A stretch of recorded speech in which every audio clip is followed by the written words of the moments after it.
Hi hello friends, welcome to Charitha Ganji channel.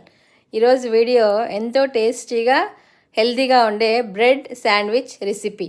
So ఇందుకోసం ఒక bowl తీసుకొని సన్నగా కట్ పెట్టుకున్న ఆనియన్స్, అలాగే సన్నగా కట్ చేసిన టొమాటో, సన్నగా కట్ చేసుకున్న క్యాబేజ్, ఇంకా సన్నగా కట్ చేసిన క్యాప్సికమ్, ఇంకా ఏమైనా వెజ్జెస్ ఉంటే అన్నీ వేసుకోవచ్చండి ఇందులో. తర్వాత పెప్పర్ పౌడర్, తగినంత సాల్ట్, అలాగే మైనీస్, ఇవన్నీ వేసి బాగా మిక్స్ చేసుకోవాలండి. ఇవన్నీ బాగా మిక్స్ చేసుకున్న తర్వాత ఈ విధంగా స్టఫ్ రెడీ అయిపోతుంది. తర్వాత స్టవ్ వెలిగించి ప్యాన్ పెట్టుకొని కొంచెం బటర్ వేసి బ్రెడ్ స్లైసెస్ను లైట్గా రోస్ట్ చేసుకోవాలి.